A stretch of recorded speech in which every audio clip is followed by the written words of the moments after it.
2 weeks ago, this same person, Mr. Lukens, who has told us now for a year, while the price of oil has doubled, really no speculation, this is just the supply and demand, the fundamentals of the marketplace.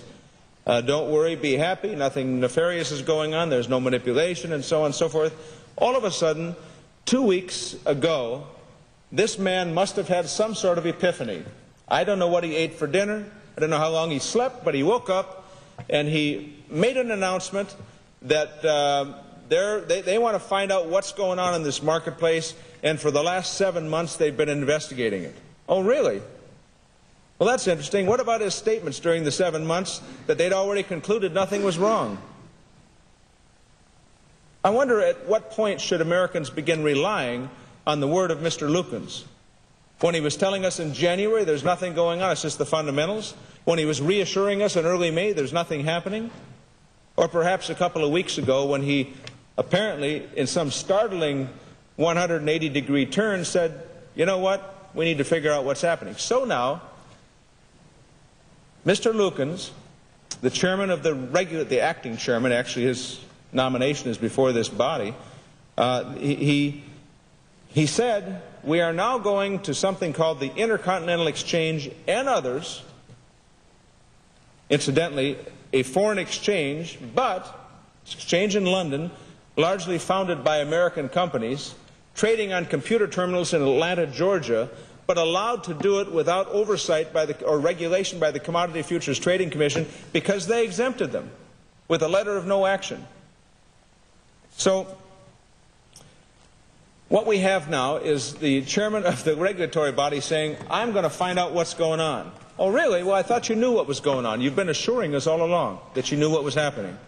Turns out, now he admits they don't have nearly the information with which to judge whether there was excessive speculation.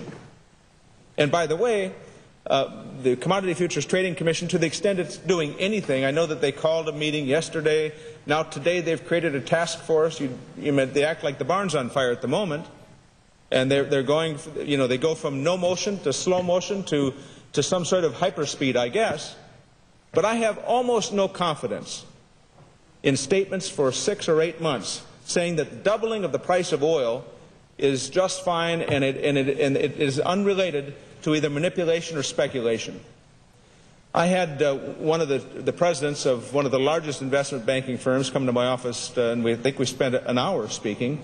At the end of the hour, he answered every question except the one he couldn't answer, the one I kept asking.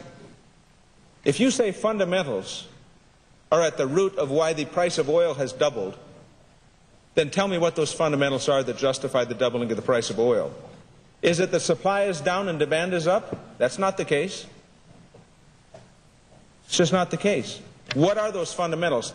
Those who argue that this speculative binge, this unbelievable binge of speculation is not present, cannot answer the question, what fundamentals justify doubling the price of oil?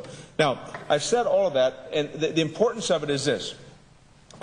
I used to teach a little of economics, not very much in college, but I taught economics briefly, and I tell people I was able to overcome that experience and go on to lead nonetheless somewhat of a productive life. The economics is psychology pumped up with helium, and that's all it is. And so it's, everybody says they know this, that, or the other thing. Nobody knows much of anything. Economics is about human behavior. But I understand enough about the economics of this issue to understand if you have binges of excess and speculation, and we've seen them in history, you can go find books about them, and they'll take you back to the days when tulip bulbs were sold for $25,000 for one tulip bulb in a binge of speculation that is still written about today, 400 to 500 years ago. We have bubbles of speculation that occur. In most cases, it is not terribly damaging to a country or an economy. Who cares if you can buy a tulip bulb? Who cares if you can afford it? But when the price of oil jumps to $140 a barrel, $135 a barrel, when the price of gas goes to $4 a gallon, and you have the OPEC countries with Permagrin going to the bank depositing our money in their accounts, and the major oil companies going to the bank depositing our money in their accounts, airline companies going broke, trucking companies not able to afford to run their trucks, and the average American family trying to figure out how on earth can I afford to put gas in my car and get to work. When all of that occurs, it's time, long past the time in my judgment, for this country to say what on earth is happening and how do we fix it. When you have, it seems to me, a market that doesn't work, there is a responsibility for the regulator and the government to fix that market. This futures market is not the market that was established many decades ago. That market was established for a specific purpose and a laudable purpose, to allow orderly trading for delivery of petroleum commodities. It has now become an unbelievable cesspool of speculation that has driven up the price of oil in ways that deeply damage this country. And this Congress has a responsibility to deal with it.